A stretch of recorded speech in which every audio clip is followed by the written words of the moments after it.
자, 오늘부터 구속사 시리즈 2권 잊어버렸던 만남, 광야 노정, 또 횃불 언약에 관한 내용 강의 다시 새롭게 출발하고자 합니다. 오늘 말씀의 제목은요, 광야 교회에서 승리하려면 이란 제목으로 첫 번째 강의 시작하도록 하겠습니다. 자, 출애굽 광야 노정, 이스라엘 백성들이 애굽에 400년간 종살이 하다가 애굽을 탈출해서 광야길을 걸은 후에 가나안에 입성하는 이 노정이 우리에게 중요한 이유가 있습니다. 그것은 바로 오늘날 우리 신앙 노정을 그대로 보여주고 있기 때문입니다. 그러니까 자기 신앙의 노정이 어느 길로 가고 있는지 잘 모른다면 이 광야 노정을 보시면 돼요. 여기에 내 삶의 현 주소가 그대로 기록되어 있습니다. 이 출애굽 광야 노정은 크게 애굽의 종살이, 또 홍해를 건너는 역사, 그리고 광야 노정 40년, 그리고 요단강 도하 가나안 입성으로 크게 이루어져 있죠. 이 애굽, 또 광야 생활, 가나안, 이 모든 것들은 우리의 교회 생활의 중요한 기점들을 설명해 주고 있습니다. 먼저 애굽은 타락한 이 세상을 상징하고 있어요. 하나님을 만나지 못한 자들이 살고 있는 타락한 이 세상. 요한계시록 11장 8절 말씀 보시면 두 증인이 죽은 장소를 영적으로 하면 소돔, 영적으로 하는 애굽에서 죽었다. 근데 그곳은 바로 주께서 십자가에 못 박히신 곳이다 라고 설명하고 있어요. 예수님이 십자가에 못 박히신 곳은 골고다 언덕입니다. 가나안 지역이에요. 근데 계시록 11장 8절은 주님이 못 박히신 곳을 소돔, 애굽이라고 표현하고 있는데 영적 소돔, 영적 애굽이라고 말씀하고 있죠. 다시 말하면 영적으로 하면 주님은 타락한 세상, 애굽, 소돔 한가운데서 죽으셨다는 거예요. 다시 말해 영적 애굽, 영적 소돔은 바로 타락한 이 세상 전체를 상징하고 있습니다. 타락한 이 세상, 그 중심에서 예수님이 이 세상을 위해 십자가에 달리셨다는 얘기예요. 그래서 애굽은 우리가 죄 가운데 종살이하고 있는 타락한 이 세상을 상징하고 있다. 두 번째, 애굽을 벗어나 이들이 했던 광야 노정은 오늘날 우리가 타락한 세상에서 벗어나 시작한 우리의 교회 생활을 상징하고 있습니다. 사도행전 7장 38절 말씀 보시면 광야 노정길에 있었던 이스라엘 백성들을 가리켜 스데반 집사는 이들이 광야 교회에 있었다라고 해석하고 있어요. In the church, in the wilderness. 광야에 있는 교회에서 이들은 지냈다라고 이들의 광야 노정을 교회로 직접적으로 표현하고 있습니다. 즉, 우리가 지금 생활하고 있는 이 교회가 뭐라는 거예요? 영적 광야라는 거예요.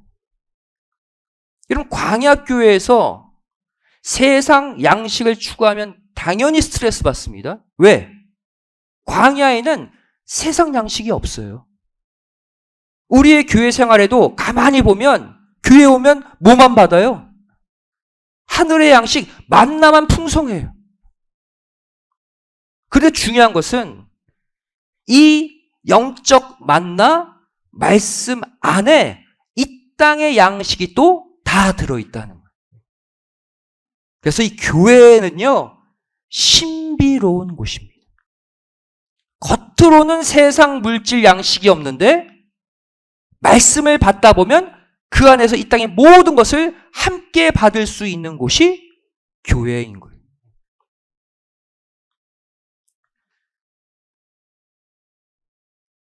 광야 도정을 거쳐 이들이 들어간 가나안은 그래서 우리가 교회 생활을 거쳐 들어갈 천국을 상징하고 있습니다. 시편 106편 24절부터 26절을 보시면 광야 노정을 걷던 이스라엘 백성들을 가리켜 저희가 낙토를 멸시했다 그랬어요. 문맥상 여기서의 낙토는 가나안을 말해요. 이들이 가나안 땅을 무시했던 장면을 기록하고 있어요. 근데 가나안을 뭐라고 표현하고 있습니까? 낙토, 즐거움의 땅, 기쁨의 땅이다. 다시 말해 낙토는 다시 말하면 낙원을 가리키죠. 즉 가나안은 신령한 낙토, 낙원, 천국을 예표하고 있다는 거예요.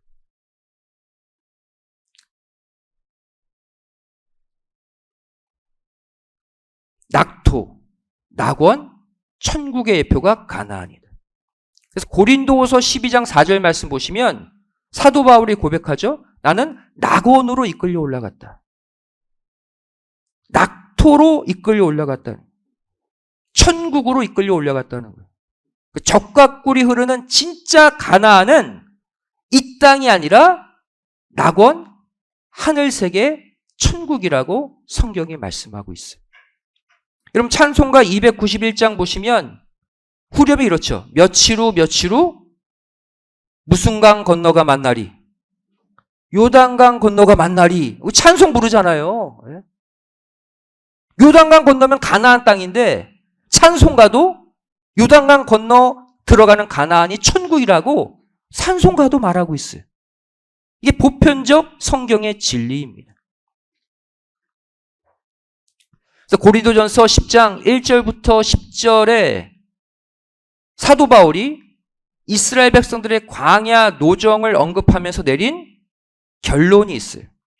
광야 노정 이야기를 해놓고 11절에 뭐라고 결론 내리고 있습니까? 읽겠습니다. 11절 시작. 저에게 당한 이런 일이 거울이 되고 또한 말세를 만난 우리의 경계로 기록하였느니라. 무엇이?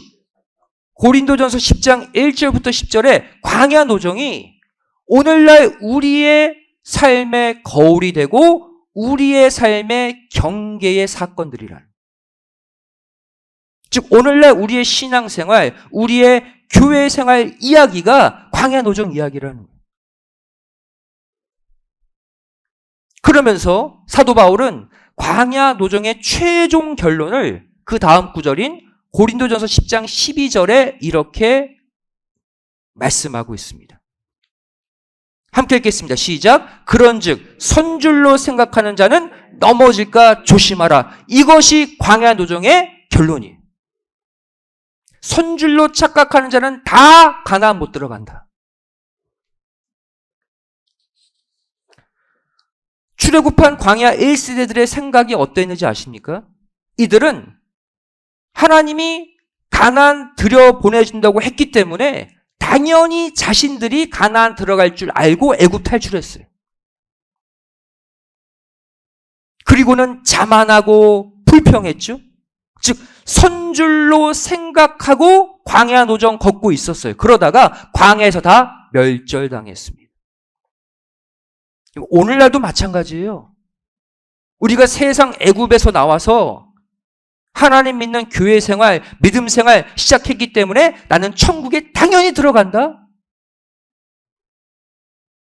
라고 생각하면서 불평하고 원망하고 세상 사람들보다 더 죄짓고 세상에 더 욕심부리고 내가 선줄로 생각하며 교회 생활 하다가는 우리도 얼마 못 가서 넘어지고 만다는 것을 광야 노정 스토리가 교훈해주고 있는 거예요. 그래서 우리는 핵심 포인트를 하나 잡아볼 필요가 있습니다. 지금 제가 언급해드린 애굽, 세상 생활, 광야, 교회 생활, 가나안, 천국.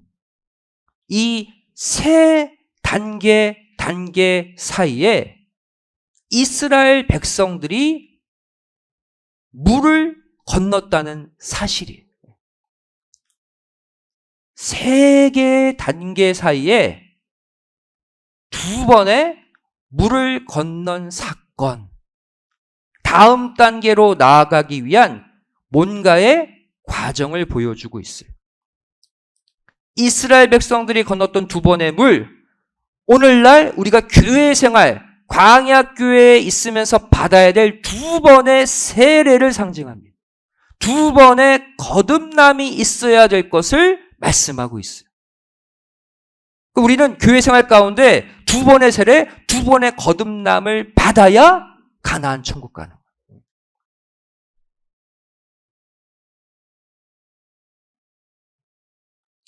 첫 번째 물이 무엇이었습니까? 이들이 애굽에서 광야로 나갈 때 홍해 바다를 건넜죠.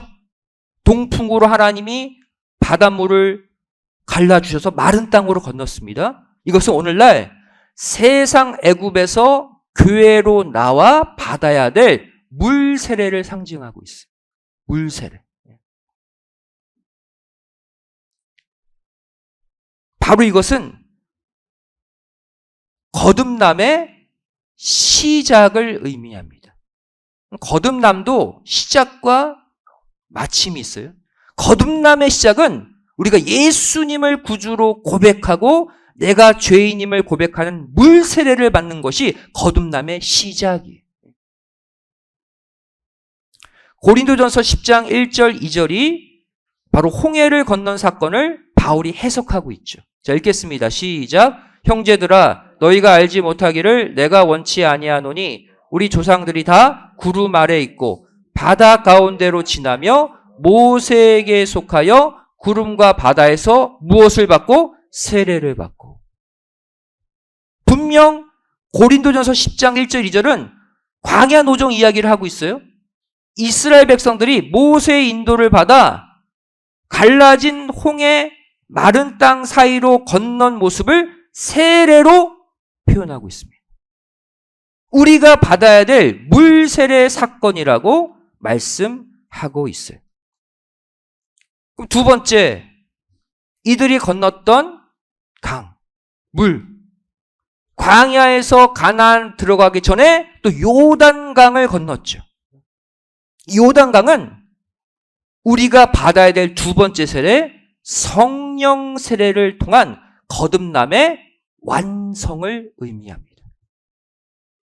성령 세례까지 받아야 완전 새 사람이 되어서 가나안, 천국 입성을 할 수 있는 거예요. 우리가 건너야 될 신령한 마지막 물, 요단강의 뜻이 무엇입니까? 내려간다, 낮아진다 라는 뜻이에요.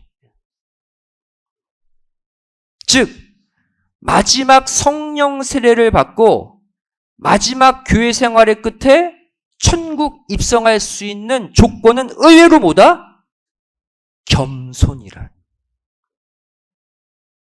낮아짐이라는 거예요.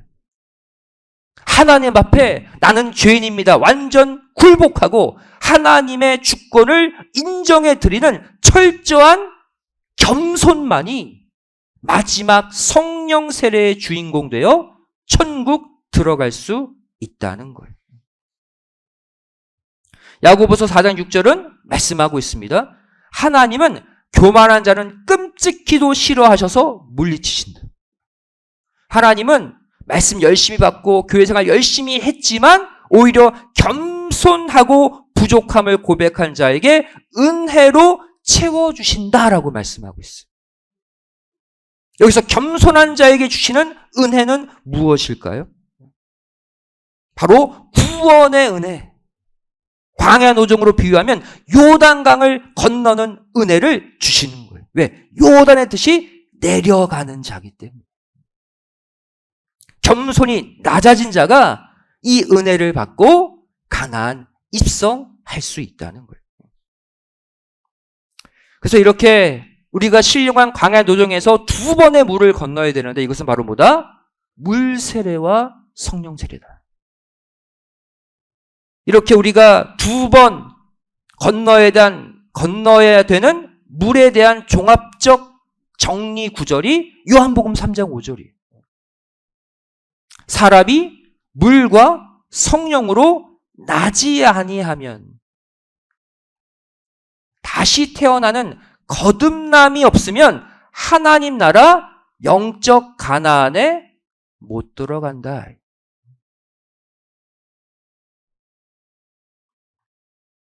한마디로 홍해만 건너면 안 된다는 거예요. 반드시 요단강까지 건너야 가나안 땅 밟을 수 있어요. 세례교인입니다. 천국은 따놓은 당상입니다. 아니라는 거예요. 물 세례는 내 의지로 받을 수 있지만 성령 세례는 철저히 하나님의 주권으로 받는 거예요.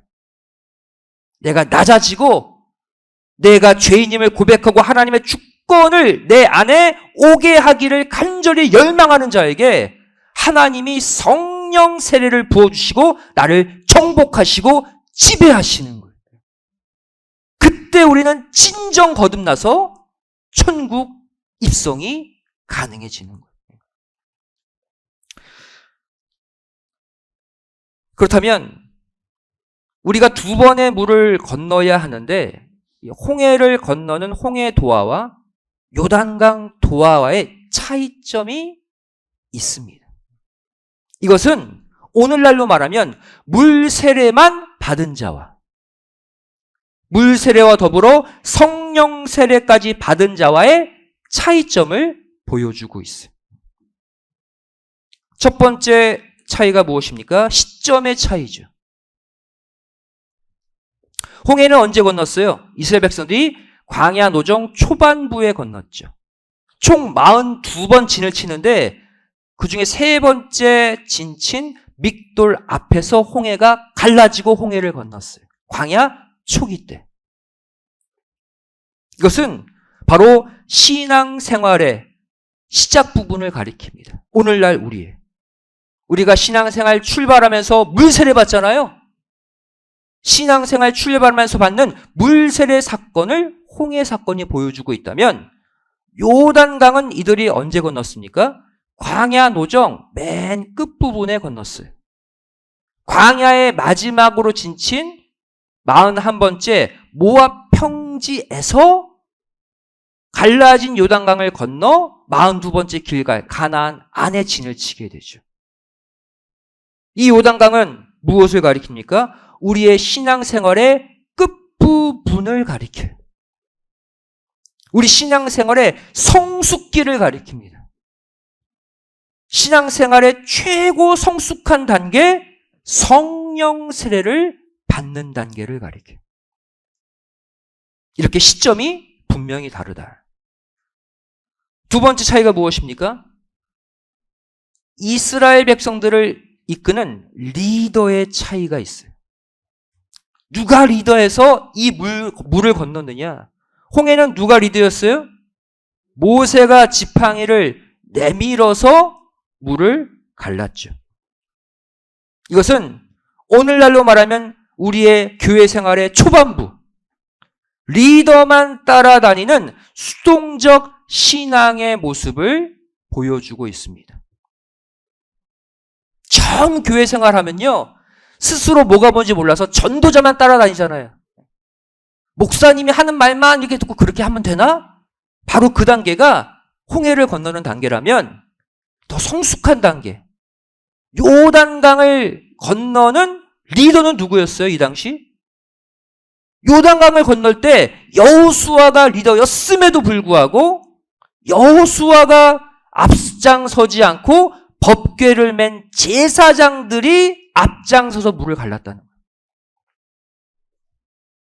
즉 요단강의 신앙 수준은 뭐라는 거예요?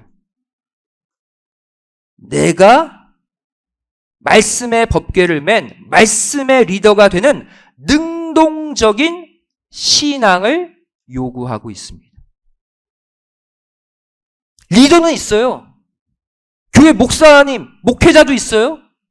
그런데 목회자의 말만 가지고 움직이는 게 아니라 스스로 말씀을 내가 깨닫고 스스로 판단해서 움직일 수 있는 능동적인 모습, 그 자가 바로 뭐예요? 법궤를 맨 제사장이 되어서 요단강을 건너는 거예요. 세 번째 차이입니다. 믿음의 차이죠. 홍해는 모세가 지팡이를 들어 물이 갈라진 후에 모든 이스라엘 백성들이 드러난 땅을 바라보고 확인하고 건넜습니다. 즉 홍해는 무엇을 가리킵니까? 보고서 믿는 신앙 수준을 가리켜요. 봐야지만 믿는 신앙. 눈앞에 실제로 이루어져야지만 하나님이 살아계시다 믿는 초보적 믿음을 가리킨다면 요단강 신앙은, 요단강은 어떻게 물이 끊어졌습니까? 먼저 물이 끊어진 것이 아니라 법궤를 맨 제사장들이 넘실거리는 물에 믿음으로 발을 딛자 그 다음에 물이 끊어졌어요. 이들은 물 밑에 땅을 보지 못하고 물 위에 발을 디뎠는데 믿음으로 물이 그 다음 끊어졌어요. 어떤 신앙을 가리킵니까? 보지 않고도 믿는 신앙. 직접 체험하지 않아도, 직접 눈으로 보지 않아도 말씀만 들어도 믿는 신앙. 당장 내 삶에 말씀대로 이루어지지 않았는데 될 거야. 말씀하셨으니까. 말씀만 가지고도 믿어서 결국 그대로 삶의 열매를 맺는 신앙. 장성한 믿음을 가리키고 있습니다. 그래서 하나님은요, 처음 신앙 입문한, 처음 교회 생활을 하게 되는 성도들에게는 한두 번 직접 큰 체험들을 주십니다. 그래서 하나님이 야, 살아계시는구나. 실제 광야 노정 이제 공부해 보면 광야 노정 초반부에는 기사 이적이 많이 생겨요. 아직 말씀 깨닫기 전이거든요. 그래서 홍해 신앙에서 출발시키십니다. 물을 갈라주시고 마른 땅 보여주시고 기사 이적 가운데 하나님 살아계심 체험케 하셔요. 근데 그 다음에는 뭡니까? 말씀만 보고 말씀만 들어도 그냥 믿어지는 요단강 신앙, 이 신앙까지 우리의 믿음이 올라가야 할 줄로 믿습니다. 그래야 천국 땅 밟는 거예요. 실제 광야 노정도 한번 터닝 포인트가 뭐냐면 바로 11번째 진친 시내 광야예요. 시내 광야 전까지는 기사 이적이 많이 나타납니다. 시내 광야에서 이들이 뭐 받았어요? 율법, 십계명 받은 이후부터는요, 기사 이적이 거의 안 나타나요. 무엇만 가지고? 주신 말씀, 율법만 가지고 이들이 행진하게 됩니다. 끝날로 가까이 갈수록, 요단강 가까이 갈수록 기사 이적 믿는 신앙은 다 쓰러져요. 기사 이적 안 주시거든요, 그렇게 많이. 말씀만 가지고 따라가는 신앙, 그 사람이 결국 요단강 건너 가나안 땅을 밟게 되는 거예요. 네 번째, 대상의 차이가 있습니다. 홍해는 출애굽한 사람들 모두가 건넜어요. 그렇죠? 광야 1세대 모두가 건넜습니다. 요단강은 광야 1세대 사람 다 죽고 1세대 가운데는 여호수아 갈렙만, 그리고 광야에서 태어난 광야 2세대들만 요단강 건너 들어갔어요. 여기에는 모세도 못 들어갔습니다. 모세도 요단강 못 건넜어요. 죽었어요, 그 전에. 즉 홍해의 시점은 이 땅의 모든 성도들이 구원의 대상으로 출발한다는 거예요. 하지만 요단강 마지막 천국 가기 직전에는 믿음을 끝까지 지키는 여호수아 갈렙 같은 신앙만 남는다는 거예요.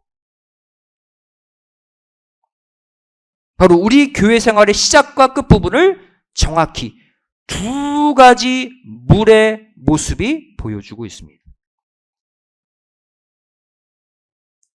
그렇다면 이제 마지막으로 출애굽 당시 이스라엘 백성들의 모습이 어떠했는지를 보도록 하겠습니다. 출애굽 당시 이스라엘 백성들의 모습은 오늘날로 말하면 세상 애굽, 죄악된 세상을 청산하고 교회 생활을 시작하는 성도들이 갖추어야 할 신앙의 모습을 출애굽 시 이스라엘 백성들의 모습이 상징적으로 보여주고 있어요. 다시 말해, 우리 지금 교회 생활 시작했잖아요, 이미. 교회 생활을 하고 있는 우리가 갖추고 있어야 할 모습을 보여주고 있습니다. 그게 두 가지의 모습으로 표현하고 있어요. 첫 번째, 군사의 모습입니다. 의외죠. 교회 생활을 시작한 우리의 모습이 뭐여야 한다고요? 군사여야 한다는 거예요.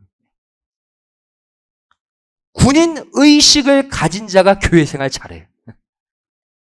군인 정신이 없으면 교회 생활에서 다 자빠집니다. 왜? 하나님은 우리를 군사로 교회 생활을 출발시켰기 때문이에요. 출애굽기 12장 40절 41절 함께 읽겠습니다. 출애굽 당시 이스라엘 백성들의 모습이에요. 시작. 이스라엘 자손이 애굽에 거주한 지 430년이라 430년이 마치는 그날에 여호와의 군대가 다 애굽 땅에서 나왔은즉 그랬죠. 여호와의 군대 그러니까 20세 이상의 남자만 나왔나? 그게 아니에요. 남녀노소 모든 200만 명 이상의 이스라엘 백성들 전체를 성경은 여호와의 군대다라고 표현하고 있어요. 애굽을 탈출해서 광야교회에 들어오는 순간 너희들 다 군사라는 거예요. 여기 계신 우리 권사님들, 장로님들 다 하나님이 군사로 부르신 거예요. 특별히 장로님, 권사님들은 기도의 군사. 기도의 파워가 세잖아요. 사단 마귀와의 전쟁에서 이기는 군사로 우리를 다 부르셨다. 그래서 디모데후서 2장 3절 4절 말씀 보시면 우리를 그리스도 예수의 좋은 군사라고 성도를 표현하고 있습니다. 그리스도 예수의 좋은 군사로 우리가 부름받았으니 나와 함께 고난을 받으라 그랬어요. 신령한 광야 생활을 통한 고난이죠. 여러분, 광야는 어떤 곳입니까? 세상 애굽에 있는 안락함과 편안함이 광야에 없죠. 그만큼 고난이 따른다는 거예요. 교회 생활 하기 전이랑 하기 후는 분명 고난이 따릅니다. 세상에서 편히 쉬어야 될 시간에 나와서 예배 드리잖아요. 말씀 받고 봉사도 하고 전도도 하고. 교회 생활은 육적 고난이 따를 수밖에 없어요. 그런데 4절에 군사로 다니는 자는 자기 생활에 얽매이지 않는다. 그 이유는 군사로 모집한 자를 기쁘게 하려 함이라 그랬어요. 우리가 광야교회에 하나님의 군사로 부름받은 목적은 오직 하나입니다. 바로 나를 불러주신 하나님께 기쁨과 영광을 돌려드리기 위해 우리가 이 자리에 있는 거예요. 그러니까 여러분, 우리가 하나님께로부터 부름받는 순간, 세상 애굽에서부터 벗어나 교회 생활에 들어온 이 순간부터 우리에게는 군인의 신분이 주어졌다는 사실을 절대로 잊어서는 안 돼요. 어떤 사람들은 그렇게 생각합니다. 야, 내가 세상에서 고생하고 이제 하나님 믿고 교회 생활 시작했으니까 이제 고생 끝, 편안과 안락의 시작일 것이다 하고 교회 오는 분이 계세요. 성경을 잘 몰라서 그래요. 착각입니다. 하나님은 우리를 교회로 부르시는 목적은 하나님을 위해 영적 싸움을 시키기 위해 우리를 부르신 거예요.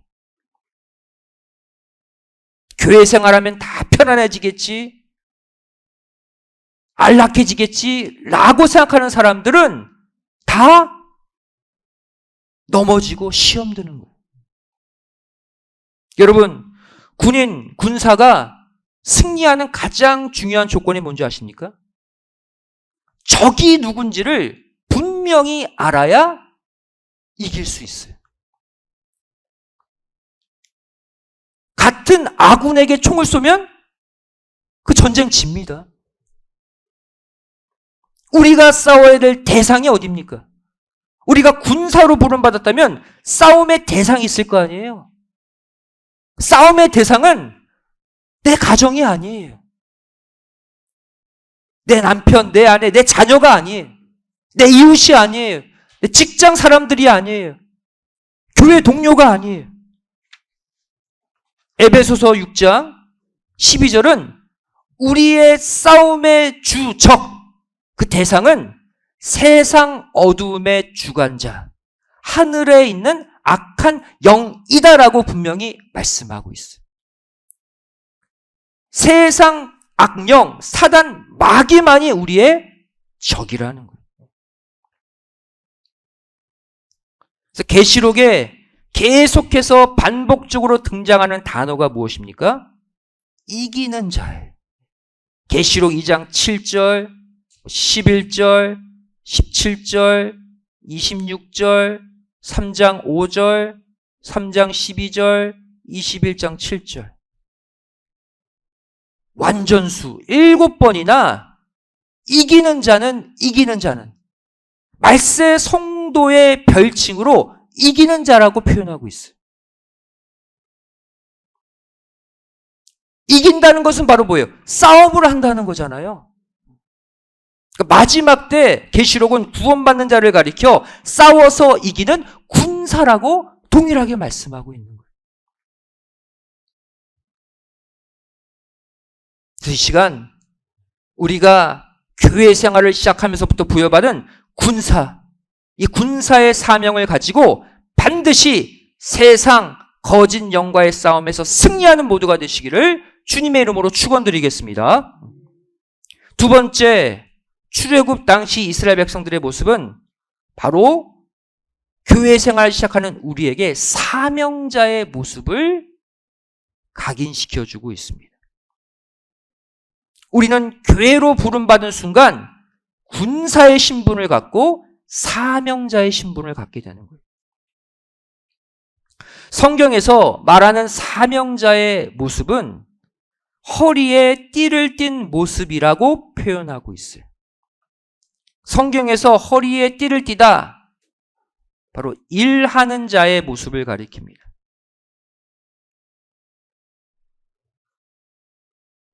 실제 유대인들의 옷 어땠어요? 보면 원피스예요. 그러니까 그 상태로 일하면 너풀거려서 일을 할 수가 없어요. 그래서 이들은 일하기 전에 항상 허리에 띠를 묶어서 몸에 옷을 딱 붙인 다음에 일을 했습니다. 그러니까 허리에 띠를 띈다, 이것은 일을 할 준비를 한다라는 뜻이에요. 그래서 이스라엘 백성들은 출애굽 직전 6월절을 지킬 때 어떠한 복장을 했는지가 출애굽기 12장 11절에 나와요. 6월절 양을 어떻게 먹어라? 허리에 띠를 띠고 먹으라 그랬어요. 이건 바로 뭐예요? 너희는 단순히 애굽을 탈출하는 도망자가 아니라 사명자로 새롭게 나가는 것이다. 사명자. 여러분, 우리의 교회 생활의 시작은 하나님이 우리를 사명자로 부르셨다는 것을 믿으시기 바랍니다. 교회에 발을 밟는 순간 한 명도 빼놓지 않고 다 우리는 하나님의 사명을 받은 자가 되는 거예요. 그러니까 여러분, 교회 생활하면서 하나님이 나에게 주신 사명이 무엇인지를 반드시 찾으셔야 돼요. 그래야 나의 신앙 전체성을 발견하게 되고 그 자가 교회 생활을 승리할 수 있어요. 누가복음 12장 35절 36절 말씀 보시면 마지막 주의 재림을 기다리는 말세 성도의 모습도 허리에 띠를 띠고 등불을 켜고 서 있는 종의 모습으로 표현하고 있습니다. 말세 성도인 우리도 허리에 띠를 띠는 사명자로 살아야 된다는 거예요. 그러니까 내가 교회 생활을 시작했다? 내가 이곳 늘푸른 동산교회에 지금 새롭게 신앙생활을 시작했다, 이 말은 내가 교회에서 사명자로 일하기 시작했다는 뜻이에요. 그러니까 여러분, 교회에서 말씀 받고 은혜 받았으면 반드시 여기서 내가 해야 할 일이 무엇인지를 찾으셔야 돼요. 기도의 일이 될 수도 있고, 나의 탤런트를 가지고 교회에서 봉사하는 일이 될 수도 있고, 예배 드리는 일, 찬양하는 일, 내가 할 수 있는 일들을 찾아서 교회 생활하는 자가 교회 생활로 부르신 하나님의 목적에 합당한 삶을 사는 사람. 저는 말씀의 결론을 맺도록 하겠습니다. 광야교회로 부름받은 우리는 두 가지의 신분을 갖게 되었다고 말씀드렸죠. 첫 번째는 뭐예요? 하나님의 군사. 그러니까 우리는 싸울 준비를 하셔야 돼요. 교회 생활을 시작했으면. 두 번째는 하나님의 일을 하는 사명자로 동시에 우리는 부름받았습니다. 그러니까 우리가 군사로 부름받았다면 이 군사를 이끌 군대 장관은 누굴까요? 교회 목사가 아니에요. 바로 예수 그리스도라고 성경은 말씀하고 있습니다. 교회 생활 시작하자마자 싸우래, 우리 보고 군사가 되래, 부담 갖지 마세요. 왜? 우리의 군대 리더는 예수님이 앞장서시기 때문에. 그래서 예수님이 우리의 총대장 되시기에 이 전쟁은 반드시 승리로 끝남을 믿으시기 바랍니다. 예수님은 한 번도 지실 수 없는 분이기 때문이에요. 예수님만 따라가면 이 전쟁은 승리하게 되어 있다. 그래서 성경은 초림하신 주님도 군대 장관이라고 말씀하고 있어요. 요한복음 16장 33절 말씀 보시면 너희가 세상에서 환난을 당하지만 걱정하지 말고 담대해. 왜? 내가 이미 세상을 싸워서 이겼기 때문이다. 예수님이 이미 이 땅을 싸워서 승리하시고 지배하신 군대 장관이시기에 예수님만 따라가면 이 땅에서의 싸움은 반드시 이기게 되어 있다는 거예요. 예수님이 이미 이겨놓으신 싸움이기 때문이에요. 근데 성경은 다시 오시는 재림 주님도 군대 장관이라고 말씀하고 있어요. 계시록 19장 11절 말씀 보시면 재림하신 주님을 백마와 탄자로 표현하고 있는데 그가 공의로 이 땅을 심판하며 싸우더라라고 말하고 있죠. 심판주로 오시는 재림 주님도 이 땅에 와서 마지막 전쟁의 리더로 싸워주신다고 말씀하고 있어요. 그리고 성경을 또 보시면 이때 이 재림주를 따르는 자들도 군사로 함께 싸운다고 말씀하고 있어요. 그 자들이 누구예요? 광야교회에 들어온 우리예요. 그러니까 우리는 마지막 전쟁을 재림 주님과 함께 싸우는 군사로 싸우는 거예요. 계시록 19장 14절 말씀 보시면 재림주를 따르는 하늘에 있는 군대가 나옵니다. 이들이 희고 깨끗한 세마포를 입고 백마를 타고 재림주를 따른다 그랬어요. 그럼 하늘에 있는 군대들이니까 천사들 아니야? 라고 생각할 수 있는데 이들이 입은 옷을 보세요. 흰색 세마포라고 그랬죠.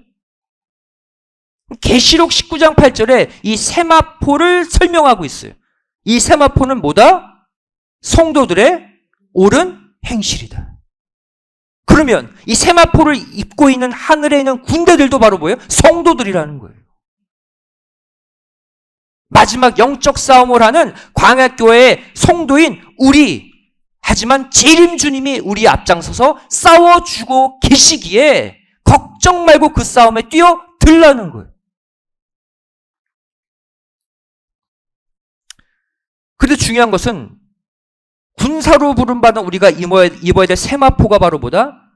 성도들의 옳은 행실이다 그랬어요. 불의를 보면 참지 못하고 딱 끊어내는 나의 말과 행동. 군대장관 앞에서 차렷! 하나님께 집중하는 군사로서의 그 또렷함. 세상의 불의를 보면 참지 못하는 불의의 말과 행동을 끊어내는 단호함. 그 세마포옷을 입은 자가 재림주와 함께 마지막 전쟁에서 승리하게 된다고 말씀하고 있어요. 그리고 이 영적 전쟁에서 승리한 군사에게는 반드시 하나님은 전리품을 주십니다. 여러분, 군대가 전쟁에서 승리하면 반드시 얻는 게 바로 뭐예요? 상대편의 재물들이죠. 즉, 우리가 하나님의 군사, 그리스도의 군사로 주님과 함께 싸우게 될 때 거기서 이길 때 우리에게 주어지는 상급이 있다는 거예요. 사도 바울은 그 영적 싸움을 끝내고 마지막 성경 디모데 후서에 자기가 받을 군사로서의 전리품, 상급이 있음을 고백했습니다. 그것이 바로 마지막 구절 디모데 후서 4장 7절 8절이죠. 사도 바울의 마지막 성경이에요.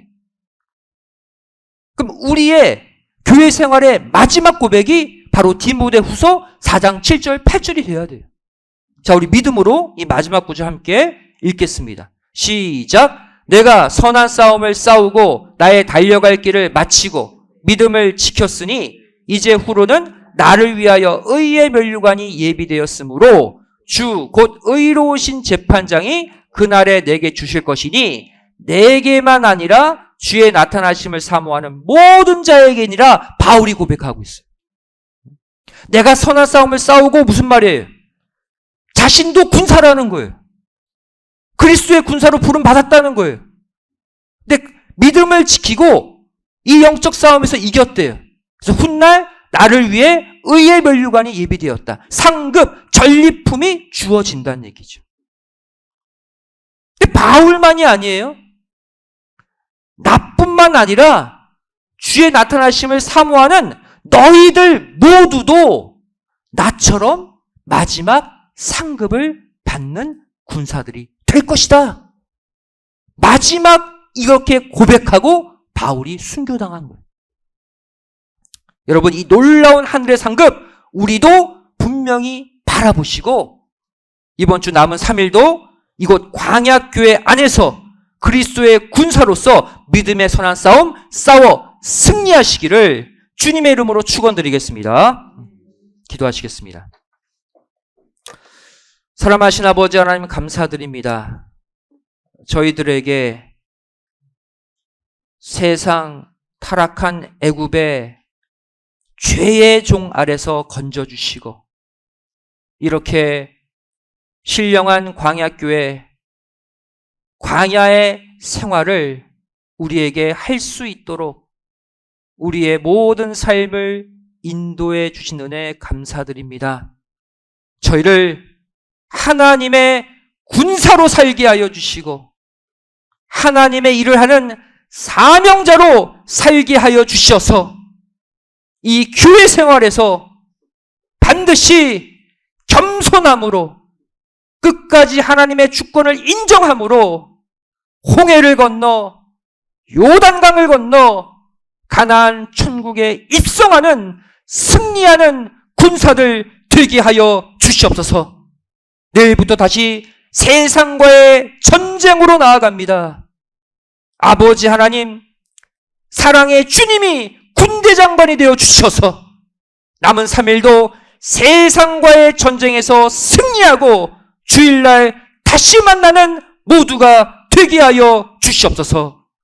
감사드리오며 예수님의 이름으로 기도드리옵나이다. 아멘. 하나님께 말씀드렸습니다.